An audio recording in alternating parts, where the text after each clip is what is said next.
بسم اللہ الرحمن الرحیم۔ وضو کا بیان، اس میں وضو کے مسائل بیان کیے جائیں گے۔ دیکھیے گا یہ جو کتاب ہے بہشت زیور، یہ عورتوں کے لیے لکھی گئی ہے، ٹھیک ہے، بنیادی طور پر۔ تو اس لیے اس میں جو صیغے ہوں گے نا، وہ چونکہ عورتوں کے لیے لکھی گئی تھی، وہ عورتوں والے ہوں گے، کرنے والی وضو وغیرہ اس طرح کی باتیں جو ہیں اس میں رکھیے گا۔ یہ عورتوں کے لیے لکھی گئی، اس لیے عورتوں کے بارے میں یہ بات کی جائے گی۔ وضو کرنے والی کو چاہیے کہ وضو کرتے وقت قبلے کی طرف منہ کر کے کسی اونچی جگہ بیٹھے کہ چھینٹیں اڑ کر اوپر نہ پڑے۔ یہ وضو کے آداب میں سے ہے، وضو کے کچھ آداب ہیں، میں سے یہ بھی ہے کہ اوپر جگہ پر بیٹھنا چاہیے اور قبلے کی طرف منہ کر کے وضو کرنا چاہیے۔ اوپر اس سے بیٹھے انسان کے چھینٹیں پڑتی ہے تو وہ نہ لگے۔ آج کل جو یہ واش بیسن ہے یہ بہت بہترین ہے، اس میں چھینٹیں نہیں پڑتی، لیکن بس ایک کھڑے ہو کر وضو کرنا پڑتا ہے، بیٹھ کر تو زیادہ بہتر ہے، باقی چھینٹیں نہ پڑنے کے حوالے سے یہ بہترین ہے۔ ہاں جی۔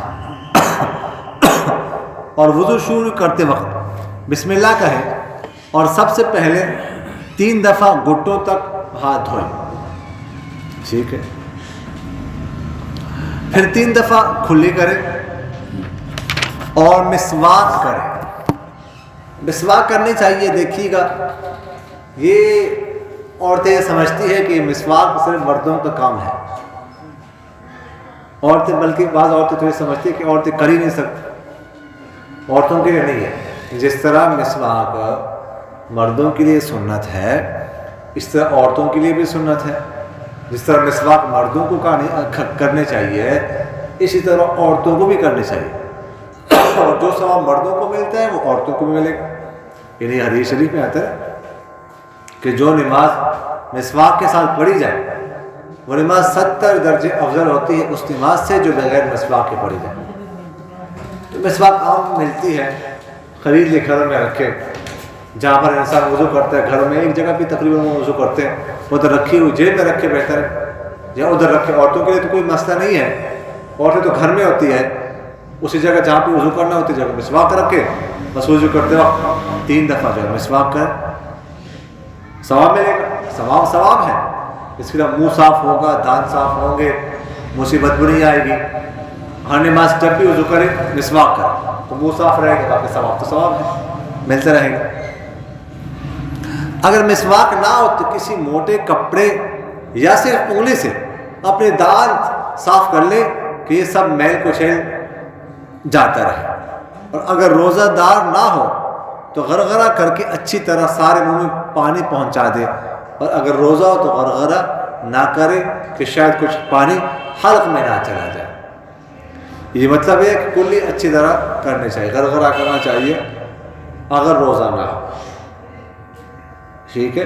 اور حدیث شریف میں آتا ہے اچھی طرح تم کرو، اور اگر روزہ ہو پھر جو ہے نا جو ہے اس سے بچنا چاہیے، کچھ پانی جو ہے نا وہ اجازت ہے، پھر زیادہ جو ہے وہ نہ کرے۔ پھر 3 بار ناک میں پانی ڈالے اور بائیں ہاتھ سے ناک صاف کر لے۔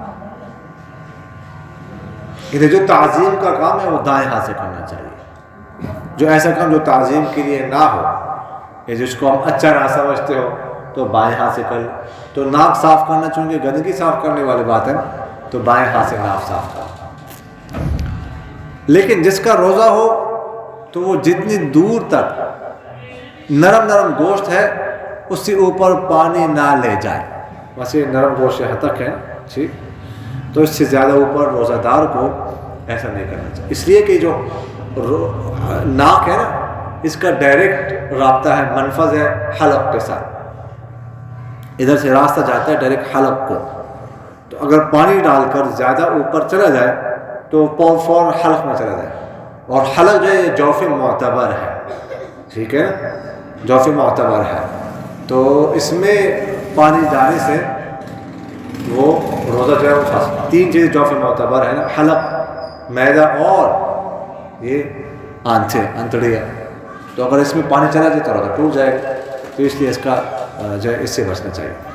پھر 3 دفعہ منہ دھوئے، سر کے بالوں سے لے کر ٹوڑی تک، ٹوڑی کے نیچے تک، اور اس کان کے لو سے اس کان کی لو تک سب جگہ پانی بہہ جائے۔ بس یہ حدود آپ کو بتائیے، جہاں تک جو ہے یہ ٹھیک ہے، جہاں تک یہ ہو جائے، اس میں کوئی جگہ خشک نہ رہ جائے۔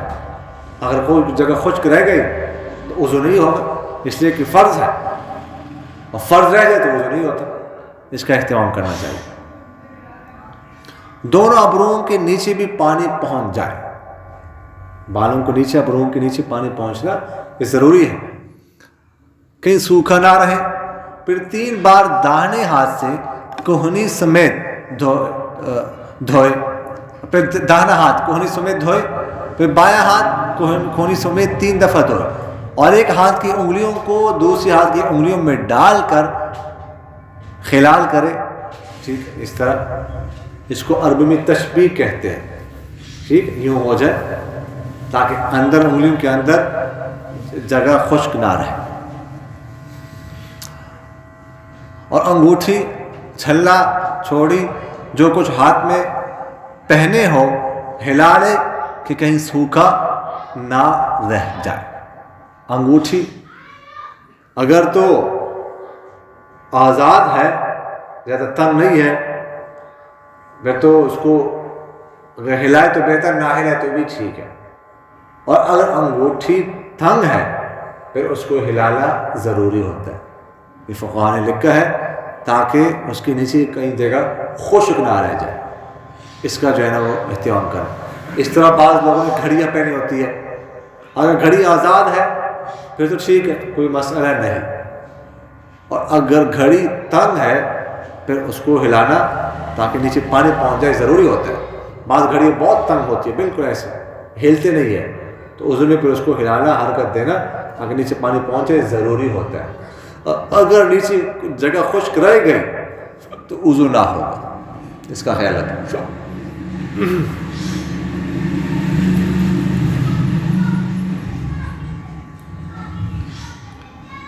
اچھا، پھر ایک مرتبہ سارے سر کا مسح کرے، پھر کان کا مسح کرے، آگے بات آئے گی۔ 1/4 مسح کرنا سر کا یہ ضروری ہے، یعنی 4 کے ایک حصے کر کے نا، ایک حصے کا کہیں سے بھی کر لیں، دائیں طرف سے کر لیں، آپ بائیں طرف سے کر لیں، آگے سے کر لیں، پیچھے سے کر لیں، 1/4 کا آپ نے مسح کر لیا نا، مسح ہو گیا بس، ٹھیک ہے۔ ضروری ہے کہ آپ یہاں سے آگے سے کر لیں، پیچھے سے بھی کر سکتے ہیں، مسح آپ کا ہو جائے گا، لیکن بہتر یہ ہے کہ پورے سر کا مسح کریں۔ بہتر کیا ہے؟ پوری سر کا ایسے مسح ہو جائے، یہ بہتر ہے۔ پھر کان کا مسح کر لیں۔ اب کان کا مسح کیسے کرنا ہے تو اس کے بارے میں بتا رہے ہیں۔ اندر کی طرف کا کلمے کی انگلی سے اور کان کے اوپر کی طرف کا انگوٹھوں سے مسح کر لیں، یعنی اس طرح جو ہم کرتے ہیں نا، یہ اس طرح، یہ اس طرح، یہ اس طرح مسح جو ہے وہ کیا جائے۔ پھر انگلیوں کے پشت کی طرف سے گردن کا مسح کرے، لیکن گلے کا مسح نہ کرے کہ یہ برا اور منع ہے۔ یہ بات ذہن میں رکھیے گا، گردن کا مسح تو کر لیں، ہم کرتے ہیں، لیکن گلے کا مسح نہیں کرنا چاہیے، ایسے اس سے بچنا چاہیے۔ اور بعض فقہاء نے اس کو بدعت لکھا ہے، اس کا مسح نہیں ہے، جو مسح ہو اسی کا کرنا چاہیے، اپنے طرف سے اضافہ نہیں کرنا چاہیے۔ عصر کی 4 رکعتیں ہیں تو 4 ہی پڑھنی چاہیے، نہ کہ کوئی 5 پڑھنے شروع کرو۔ مغرب میں 3 ہے تو 3 پڑھ لے، کوئی یہ نہیں کہہ سکتا کہ مغرب سے پہلے جو نماز ہے عصر، اس کی بھی 4 رکعتیں ہیں، مغرب کے بعد جو نماز عشاء اس کی بھی 4 رکعتیں ہیں، تو چلو مغرب کی بھی 4 پڑھتے ہیں، مسئلہ تو کوئی نہیں ہے، حرج تو کوئی نہیں ہے، بڑھا دیں گے، کم تو نہیں کر رہے نا۔ اگر کوئی ایسا کرے گا تو اس کو غلط کہیں نہیں کرے، غلط کر رہے ہیں، تو اس لیے یہاں پر بھی ایسے یہاں کا نہیں کرنا ہے، ٹھیک ہے۔ اگر وہ ایسے یوں کرتا ہے، مسح کرتا ہے، یہ غلط ہے، برا ہے، ٹھیک، ایسے بچنا ضروری ہے۔ کان کے مسح کے لیے نیا پانی لینے کی ضرورت نہیں ہے، سر کے مسے سے جو بچا ہوا پانی ہاتھ میں لگا ہے وہی کافی ہے. ٹھیک, الگ پانی لینے کی ضرورت نہیں, بس اسی سے آپ جو ہے نا مسح کر لیں, کافی ہے. یعنی مسح کرنے کے بعد ہاتھوں کو سر سے جدا نہ کر لیا ہو. اگر ہاتھوں سے سر سے جدا کر لیا ہے, نیچے جو اشارت کی انگلی اور انگوٹھی کو دوران مسح الگ بھی نہیں رکھا, تو ایسی صورت میں کانوں کے لیے پھر نیا پانی دینا مسنون ہوگا. یعنی جو ہی سر کا مسح کر لیا فوراً کانوں کا مسح کر دیا, اس صورت پہ تو نیا پانی لینے کی ضرورت نہیں ہے, بس وہی کافی ہے. ٹھیک ہے, لیکن اگر وہ درمیان میں کوئی گیپ آ گیا یا ہاتھ ادھر کہیں اور لگا لیے, سمجھ آ گئی نا, تو اس صورت پہ کانوں کے مسح کے لیے نیا پانی لینا چاہیے. اور 3 بار داہنا پاؤں ٹخنے سمیت دھوئے. پھر بایاں پاؤں ٹخنے سمیت 3 دفعہ دھوئے, اور بائیں ہاتھ کی چنگلی سے, چھوٹی انگلی سے پیر کی انگلیوں کا خلال کرے. پیر کے دانے چھوٹی انگلی سے شروع کریں اور بائیں چھوٹی انگلی پر ختم کریں. یعنی یوں دیکھیے گا, خلال اس طرح کرنا, یہ انگلی نہیں, یہ اس کے ساتھ نیچے سے شروع کر کے اس طرح ادھر سے شروع کر رہی ہے, نظر آ رہے ہیں نا, یہ اس طرح یوں یوں یوں ختم. ادھر سے شروع کرنا ہے, اور طریقہ میں نے آپ کو بتایا نیچے سے, اس طرح نہیں, یہ ٹھیک نہیں ہے طریقہ. ٹھیک ہے, نیچے سے شروع کرنا, یہ طریقہ. اچھا جی, یہ وضو کرنے کا طریقہ ہے, لیکن اس میں بات چیزیں ایسی ہیں کہ اگر ان میں سے ایک بھی چھوٹ جائے یا کچھ کمی رہ جائے تو وضو نہیں ہوتا. جیسے پہلے بھی وضو تھی, اب بھی وضو رہے گی. ایسی چیزوں کو فرض کہتے ہیں, اور بعض باتیں ایسی ہیں کہ ان کو چھوٹ جانے سے وضو تو ہو جاتا ہے, لیکن ان کے کرنے سے ثواب ملتا ہے, اور شریعت میں ان کے کرنے کی تاکید بھی آئی ہے. اگر کوئی اکثر چھوڑ دے تو گناہ ہوتا ہے. ایسی چیزوں کو سنت کہتے ہیں, اور بات چیزیں ایسی ہیں کہ کرنے سے ثواب ہوتا ہے اور نہ کرنے سے کچھ گناہ نہیں ہوتا, اور شرع میں ان کے کرنے کی تاکید بھی نہیں ہے. ایسی باتوں کو مستحب کہتے ہیں. اب ترتیب وار جو ہے نا, وہ ترتیب سے الگ مسئلہ کر کے بیان فرمائیں گے. مسئلہ وضو میں فرض فقط 4 چیزیں ہیں, صرف 4 چیزیں فرض ہے بس, اس کے علاوہ نہیں. ایک مرتبہ سارا منہ دھونا, ایسے ابھی عرض کر دیا کیسے دھونا ہے, وہ حدود علم میں بتا دیا. نمبر 2, ایک دفعہ کوہنیوں سمیت دونوں ہاتھ دھونا اچھی طرح, درمیان میں کوئی جگہ خشک نہ رہے. اگر تھوڑی سی بھی جگہ خشک رہ گئی نا ادھر ادھر جہاں پر پانی نہ پہنچا تو وضو نہیں ہوگا. نمبر 3, ایک بار چوتھائی سر کا مسح کرنا. میں نے آپ سے ابھی عرض کیا, ایک چوتھائی سر کا مسح فرض ہے, سارے سر کا مسح فرض نہیں ہے, لیکن سارے سر کا مسح کر لینا بہتر ہے, استیعاب پورے سر کا ہو جائے. نمبر 4, ایک مرتبہ ٹخنوں سمیت دونوں پاؤں دھونا. ٹھیک ہے, بس فرض اتنا ہی ہے. اس میں سے اگر ایک چیز بھی چھوٹ جائے گی یا کوئی جگہ بال برابر بھی سوکھی رہ جائے گی تو وضو نہ ہوگا.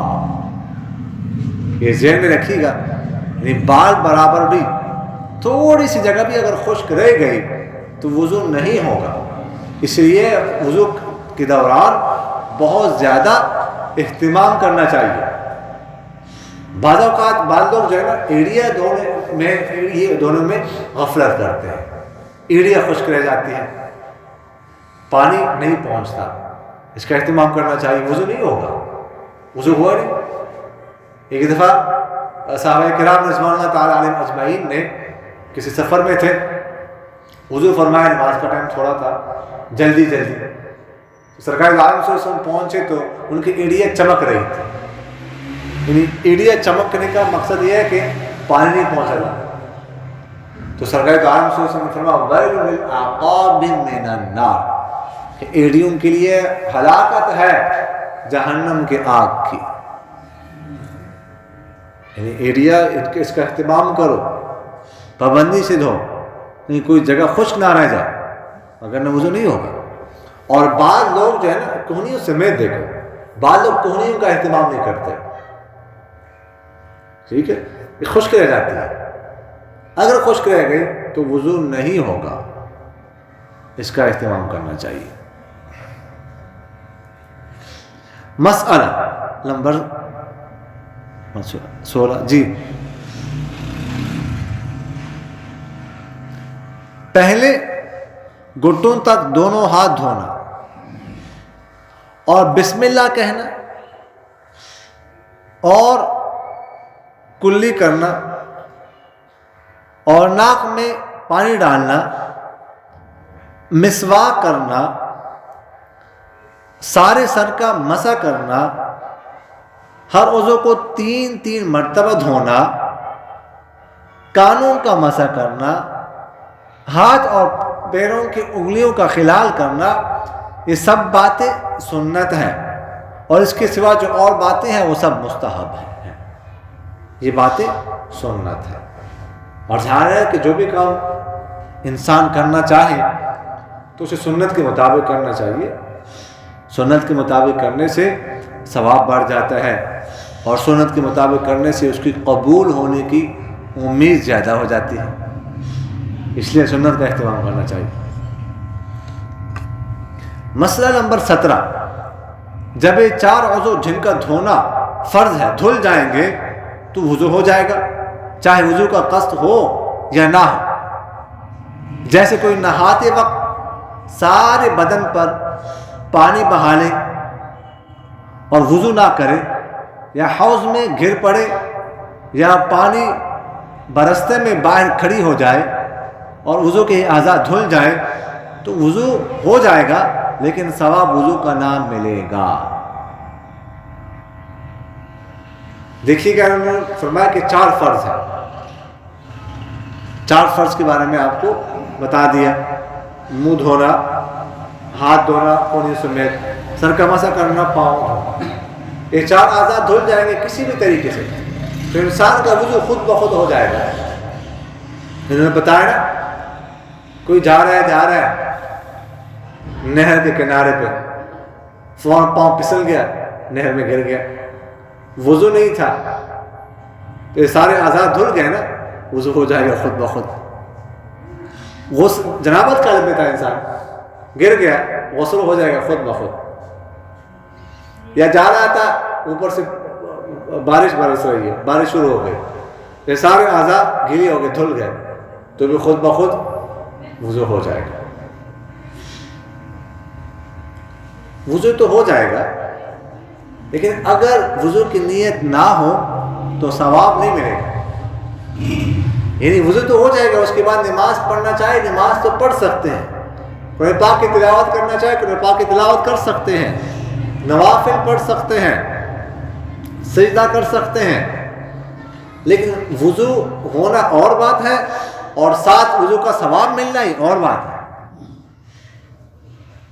اگر نیت وضو کی نہیں کی ہے تو وضو کا ثواب نہیں ملے گا۔ کیوں؟ اس لیے کہ سرکار دو عالم صلی اللہ علیہ وسلم کا ارشاد مبارک ہے، انما الاعمال بالنیات، کہ اعمال کا دار مدار نیتوں پر ہے، یعنی اعمال پر جو ثواب ملتا ہے اس کا دار مدار نیت ہوتا ہے۔ نیت ہے تو ثواب ملے گا، نیت نہیں ہے تو ثواب نہیں ملے گا۔ تو یہاں پر میں نے آپ سے عرض کیا کہ انسان کا وضو تو ہو جائے گا، لیکن وضو پر جو ثواب ملنا تھا وہ نہیں ملے گا، تو اس کا جو ہے نا خیال رکھنا چاہیے۔ اس لیے انسان غسل کر لیتا ہے نا، غسل میں وضو بھی ہو جاتا ہے، لیکن اگر وضو کی نیت نہ ہو تو وضو تو ہو جائے گا لیکن ثواب نہیں ملے گا۔ اس لیے غسل کرتے وقت اگر انسان نے وضو نہ کیا ہو تو کچھ پانی جو ہے نا ان اعضاء پر اس نیت سے بھی ڈالنا چاہیے کہ میں وضو کر رہا ہوں، وضو کی نیت سے ڈالیں، غسل بھی کرنا ہے ساتھ ساتھ وضو بھی ہو جائے گا، اور نیت چھوڑ کی ہے تو وضو کا ثواب بھی ملے گا، اگر نہ وضو تو ایسے بھی ہو جائے گا۔ مسئلہ نمبر 18، سنت یہی ہے کہ اسی طرح سے وضو کرے جس طرح ہم نے اوپر بیان کیا ہے. اور اگر کوئی الٹا وضو کر لے کہ پہلے پاؤں دھو ڈالے پھر مسح کر لے پھر دونوں ہاتھ دھوئے پھر منہ دھوئے یا اور کسی طرح الٹ پلٹ کر وضو کرے تو بھی وضو ہو جاتا ہے, لیکن سنت کے موافق وضو نہیں ہوتا اور گناہ کا خوف ہے.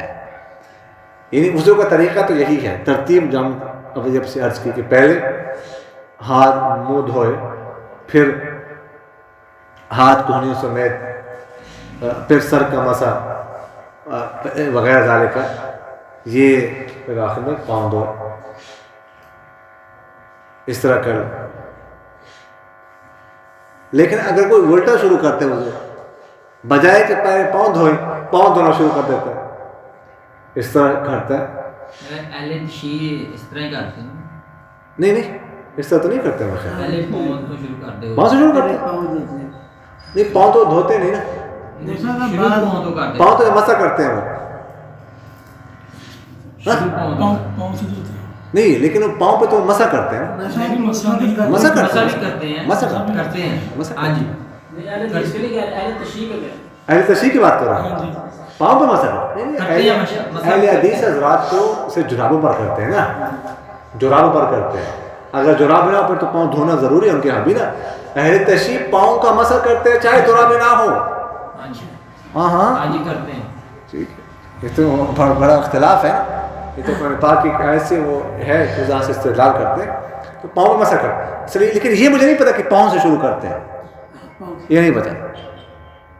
اتنا ہے کہ مسح کرتے ہیں.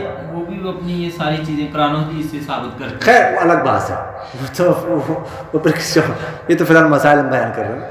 تو اگر کوئی ادھر سے شروع کرتا ہے نا پاؤں سے, ایسا کرنا نہیں چاہیے, سنت کے خلاف. لیکن اگر کوئی ایسا کر لے تو وضو ہو جائے گا. یعنی جو ترتیب ہے نا, ترتیب کہ پہلے منہ وغیرہ دھوئے, یہ فرض نہیں ہے. یہ سنت تو ہے لیکن فرض نہیں ہے. ٹھیک ہے, لیکن یہ ہے کہ اگر کوئی ایسے ہی ہر دفعہ ایسا کرتا ہے کہ پاؤں سے شروع کرتا ہے, عادت بنائی ہے, تو اب گناہ ہوگا, سنت کے خلاف کر رہا ہے. ایک آدھ دفعہ کبھی کوئی ایسا کر لے تو ٹھیک ہے, ٹھیک ہے. لیکن اگر ایسا کرتے تو پھر سنت کے خلاف عمل کر رہے ہیں نا, قصداً ایسا کر, پھر گناہ ہوگا. لیکن وضو ہو جائے کیونکہ ترتیب فرض نہیں ہے. فرض میں نے آپ سے عرض کیا صرف 4 چیزیں ہیں. اور ایک بات یہ بھی آپ ذہن میں رکھیے کہ وضو میں واجب کوئی نہیں ہے. انہوں نے بتایا نا, فرض کا بھی بتایا, سنت کا بھی بتایا, مستحب. وضو میں واجب کوئی نہیں. اگر کوئی آپ سے سوال کر لے کہ وضو میں کتنے واجب ہیں, ٹھیک ہے, تو بتانا ہے وضو میں واجب کوئی نہیں ہے. اب سوال بھی آ سکتا ہے, پرچے میں بھی آ سکتا ہے. سمجھا کہ پرچے میں سوال وضو میں کتنے واجب ہیں, تو وضو میں کوئی واجب نہیں ہے. یہ ذہن میں رکھیے. وضو کرتے ہیں پہلے وضو کر دینا چاہیے, بعد میں اسے بہتر یہی ہے. اچھا بہتر یہی ہے. لیکن اس میں اگر اس میں جامد کے لیے کرتے ہیں تو اس میں پہلے وضو کر لیا. اچھا, ہم بعض اوقات جو جسم کے حیثیت ہوتے ہیں اس میں کچھ کلمے پڑھتے ہیں, تو اس میں نجابت کے وقت اگر ہم وضو کریں تو وہ اگر وہ ذہن آ جائے زبان پہ تو کوئی ٹھیک ہے. وہ بس قرآن پاک کی آیت نہیں پڑھ سکتے, باقی کلمات پڑھ سکتے ہیں. قرآن پاک کی آیت نہیں پڑھ سکتے. اچھا جی, مسئلہ نمبر 19. اس طرح اگر بایاں ہاتھ بایاں پاؤں پہلے دھویا تب بھی وضو ہو گیا, لیکن مستحب کے خلاف کیا. یعنی پہلے دائیں دھوئے پھر بائیں, کسی نے پہلے بائیں دھوئے پھر دائیں, تو وضو تو ہو جائے گا, لیکن یہ ہے کہ ایسا کرنا نہیں چاہیے. مسئلہ نمبر 20. ایک عضو کو دھو کر دوسرے عضو کے دھونے میں اتنی دیر نہ لگائے کہ پہلا عضو سوکھ ہو جائے, بلکہ اس کے سوکھنے سے پہلے دوسرا عضو دھو ڈالے. اگر پہلا عضو سوکھ گیا تب دوسرا عضو دھویا تو وضو ہو جائے گا, لیکن یہ بات سنت کے خلاف ہے. یعنی کوشش یہ کرنی چاہیے کہ آزاد اور پیدر پہ زیادہ دیر نہیں لگانے چاہیے. یعنی ایک عضو ابھی پہلے پچھلا عضو خشک نہیں ہوا, دوسرا عضو جو ہے نا وہ دھو ڈالا, ایسا کرنا چاہیے. البتہ اگر خشک بھی ہو جائے نا پھر بھی وضو ہو جائے گا. میں نے آپ سے عرض کیا کہ فرض صرف 4 ہے. یہ فرض نہیں ہے تسلسل پیدل، پھر بھی وضو ہو جائے گا. سمجھ آئے کہ نہیں؟ حتیٰ کہ یہاں تک مسئلے کے حد تک بیان کر، چونکہ مسائل کی مجلس ہے تو اس لیے میں تو مسئلہ تو بیان کرنا چاہیے. اگر کسی نے مثلاً دفتر جانا ہے، یہ مسئلہ میں آپ کو بتا، اب اس نے جرابیں پہننی ہے، شوز پہننے ہیں، موسم سردی کا ہے، اور کہتا ہے ادھر جا وضو پھر ادھر کر لوں گا. اب ادھر پھر جرابیں اتارے، شوز اتارے، ٹھیک ہے، تو مسئلہ ہے. تو کیا کر لے، گھر سے نکلتے وقت وہ پاؤں دھو ڈالتا ہے وضو کے لیے. پاؤں اس نے دھو لیے، جرابیں پہن لیے، شوز پہن لیے، چلا گیا.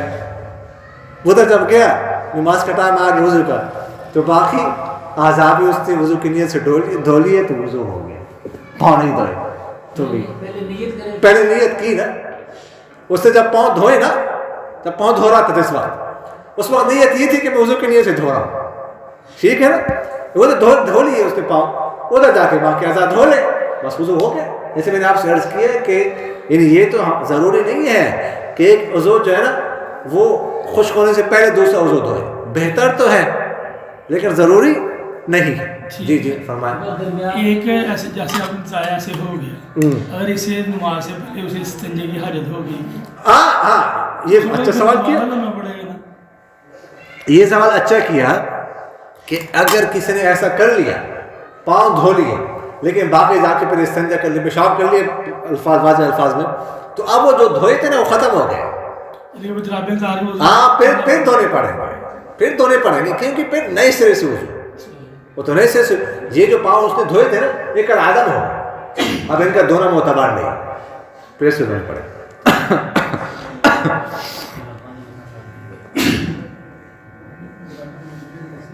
مسئلہ نمبر 21، ہر عضو کے دھوتے وقت یہ بھی سنت ہے کہ اس پر ہاتھ بھی پھیر لے تاکہ کوئی جگہ سوکھی نہ رہے، سب جگہ پانی پہنچ جائے. یعنی پانی ڈالتے وقت نا ہاتھ بھی پھیرنا چاہیے، کیونکہ پانی جب ڈالتے ہیں نا تو وہ بال بھی ہے نا ساتھ ساتھ، تو وہ کسی جگہ پانی نہیں پہنچتا. اگر پانی نہ پہنچا تو وضو نہیں ہوگا. اس لیے پانی ڈالنے کے بعد ایسے ہاتھ بھی پھیر لیں تاکہ کوئی جگہ جو ہے نا وہ خشک نہ رہے.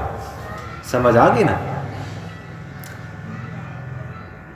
مسئلہ نمبر 22، وقت آنے سے پہلے ہی وضو نماز کا سامان اور تیاری کر لینا بہتر اور مستحب ہے. وقت سے پہلے تیاری کر لیں، وقت داخل ہو جائے تو بس انسان کے اندر ایک بے چینی سے پیدا ہو جائے کہ میں نے وضو کرنا ہے، میں نے نماز پڑھنی ہے، نماز کی تیاری کرنی ہے، یہ فکر سوار ہو جائے.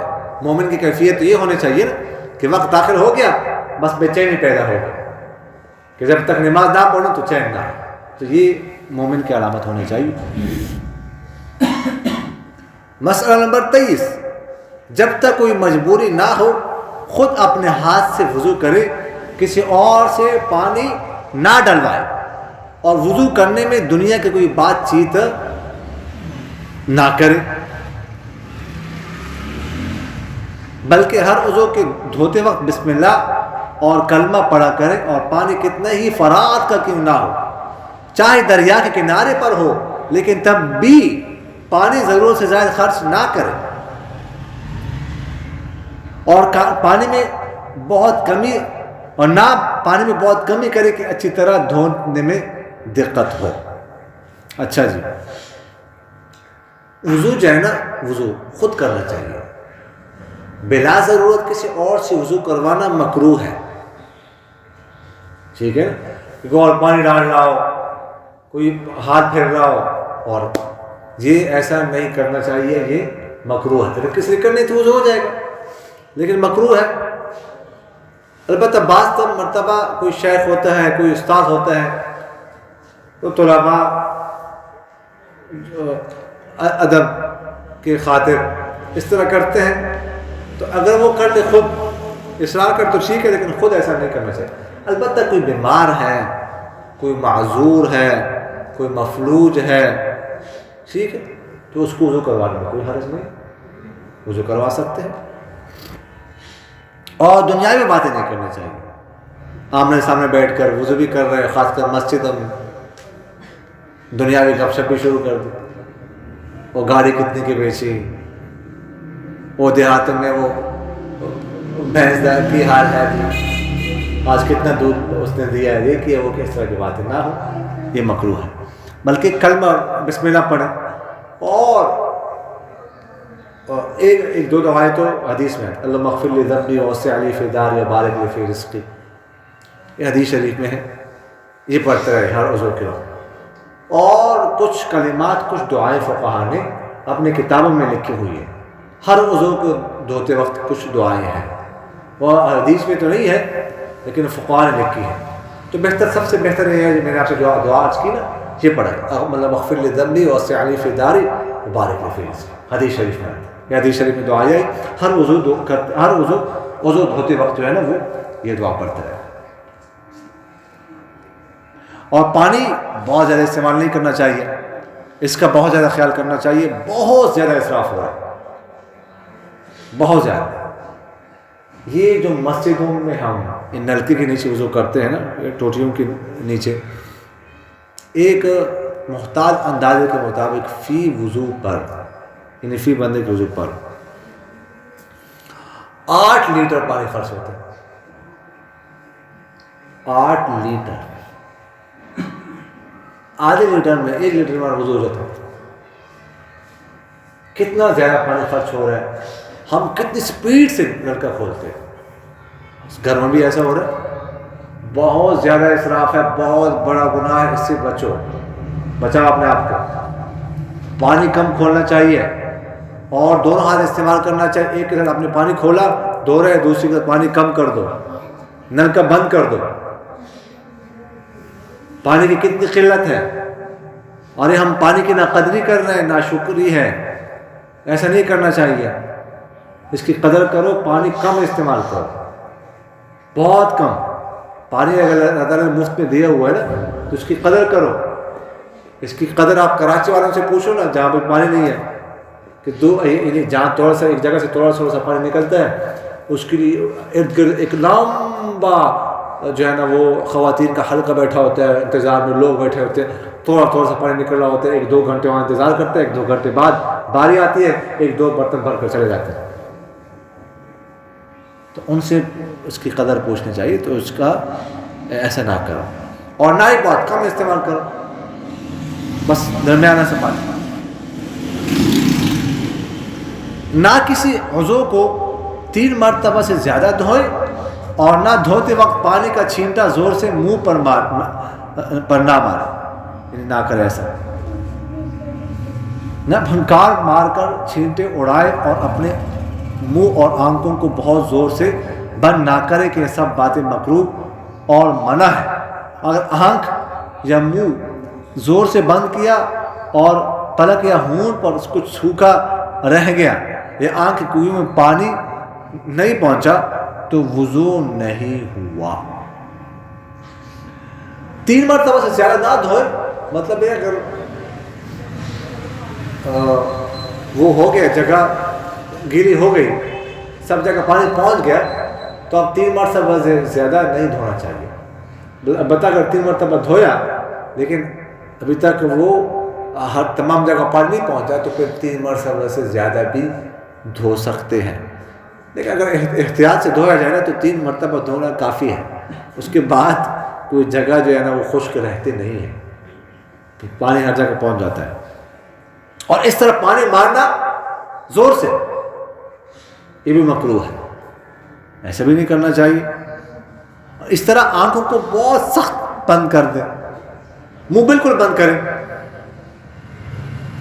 ٹھیک ہے، کہ پلکوں تک یا ہونٹوں میں کچھ جگہ، یا یہ ہے کہ آنکھ کے اندر پانی نہ پہنچے. پانی پہنچانا ضروری ہے، تو اس سے وضو نہیں ہوگا، اس کا خیال رکھنا چاہیے. اس لیے زور سے آنکھوں کو بند نہیں کرنا چاہیے کہ پانی نہ پہنچے، اس لیے پانی پہنچانا یہ ضروری ہے. مسئلہ نمبر 24. انگوٹھی چھلے چھوڑی کنگن وغیرہ اگر ڈھیلے ہوں کہ بے ہلائے بھی ان کے نیچے پانی پہنچ جائے تب بھی ان کا ہلا لینا مستحب ہے.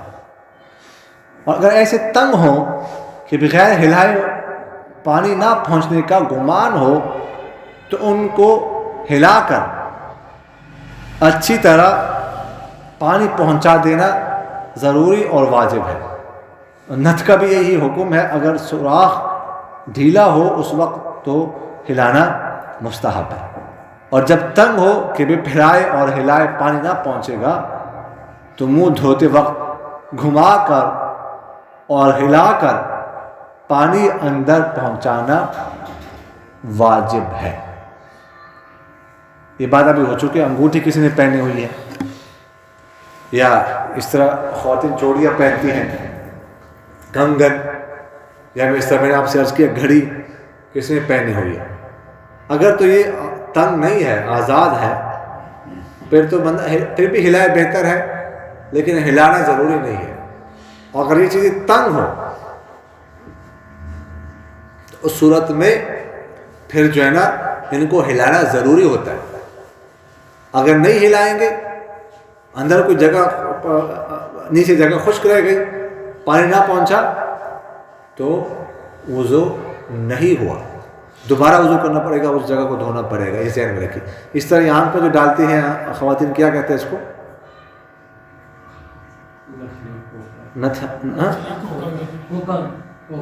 ہاں بہرحال جو بھی اس کو کہتے ہیں تو اس کا بھی یہ حکم ہے. ٹھیک ہے نا؟ اس کا بھی وہ عموماً تنگ ہوتی ہے، وہ جو چیز جو ہے نا وہ ڈالتی ہے پہنتی ہے عموماً تنگ ہوتی ہے. ٹھیک ہے نا؟ اس لیے اس کو ہلانا بھی ضرور. اس خواتین اصل میں اس کا خیال نہیں رکھتی. یہ بہت اہم مسئلہ ہے. اگر تھوڑی سی یعنی فرمایا نا ایک بال کے برابر بھی جگہ اگر خشک رہ جائے وضو نہیں ہو. اس لیے اس میں احتیاط کرنی چاہیے، بے احتیاطی نہیں کرنی چاہیے. اس میں کوئی تکلیف تو ہوتی نہیں ہے، کوئی مسئلہ تو ہے نہیں کہ انسان تھوڑا سا اس کو ہلائے، ایسے ہلا کر تاکہ پانی اس تک پہنچ جائے. تو پانی پہنچانا جو ہے نا یہ ضروری ہے. باقی بھی چیز اگر کسی ہے اس طرح ہاتھ میں کوئی اور چیز ہے تو اس کا بھی یہ حکم ہے کہ اصل ہے کہ پانی وہاں تک جو ہے نا وہ پہنچانا یہ ضروری ہے. ٹھیک ہے جی. یہ وضو کے مسائل ہیں. مزید بھی انشاءاللہ اگلے جمعے وضو کے مسائل، یہ بنیادی مسائل ہیں روزمرہ کے جو فرض مسائل ہیں، فرض ہیں، ان کو سیکھنا ضروری ہے. یعنی باقی علم جو ہے نا جو بڑی بڑی کتابیں ہیں نا وہ نہ بھی پڑھے تو آپ سے نہیں پوچھا جائے گا، لیکن ان کے بارے میں تو پوچھا جائے گا. کہتے ہیں 24 گھنٹوں میں روزمرہ کے جو مسائل ہیں جس کو کہتے ہیں فرض علم، وہی علم ہے. اس لیے آپ حضرت خود بھی آئے تشریف لے آ کرے اور اپنے دوست احباب کو، اور اندر خواتین کا انتظام بھی ہے، خواتین کو بھیج دیا کرے. آپ کو بھی فائدہ، اپنا بھی فائدہ کرے، دوسروں کو بھی فائدہ کرے، دوست احباب کو بھی لیں. اہم مسائل ہیں، ان کا سیکھنا ہر مرد عورت پر فرض ہے. اس کے بارے میں پوچھا جائے قیامت کے دن کہ آپ کے پاس علم تھا کہ نہیں تھا، آپ کے پاس وضو کے مسائل کا علم تھا کہ نہیں تھا، طہارت کے مسائل کا علم تھا کہ نہیں تھا، نماز کے مسائل کا علم تھا کہ نہیں تھا. اس کے بارے میں تو سوال ہوگا. چلو باقی کتابوں کے بارے میں تو نہیں ہوگا، لیکن اس کے بارے میں تو سوال ہوگا. تو اس لیے یہ دیکھو ایک ہفتے میں بچے 40 45 50 منٹ ہوتے ہیں، زیادہ وقت، اتنا وقت تو نکالنا چاہیے دین کے خاطر. ٹھیک ہے جی. اللہ تعالیٰ عمل کرنے کی توفیق نصیب فرمائے. جو مردوں کو غسل دیتے ہیں استنجا وغیرہ بھی ضروری ہے، فرائض پورے کر دے. دیکھیے گا اگر تو آپ سمجھتے ہیں، ویسے سب سے بہتر یہ ہے کہ اس کو اب تھوڑا سا یہاں پہ دبائیں، یہاں سے دبائیں تھوڑا سا اوپر کر کے نا، یہاں دبائیں تاکہ کچھ نکلنا ہو تو پھر نکال لے. استنجا بہتر ہے کر لیں. ٹھیک ہے. اس کے بعد اور کیونکہ امکان ہوتا ہے کچھ نکلے نا، اس لیے اس کو صاف کر دینا چاہیے. باقی پر شروع کر دیں. آمین. الحمدللہ رب العالمین والعاقبۃ للمتقین والصلاة والسلام علی خیر خلقہ محمد وعلی آلہ واصحابہ اجمعین. اللهم اجعلنا صابرين واجعلنا شاكرين واجعلنا في أعين الناس غارا وفي أعين الناس كبارا اللهم ضع في أرضنا بركتها وزينتها وسكنها ولا تحرمنا بركة ما أعطيتنا ولا تفتنا فيما حرمتنا. اللهم أحسن عاقبتنا في الأمور كلها وأجرنا من خزي الدنيا وعذاب الآخرة. توفنا مسلمين والحقنا بالصالحين.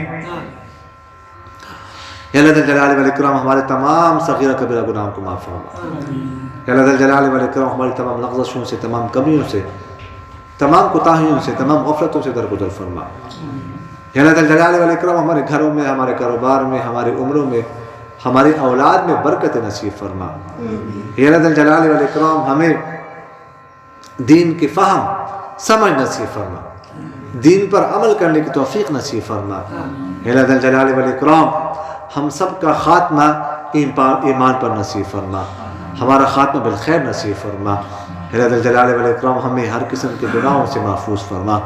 سبحان ربک رب العزت عما یصفون وسلام علی المرسلین والحمد للہ رب العالمین. آمین یا رب العالمین برحمتک یا ارحم الراحمین.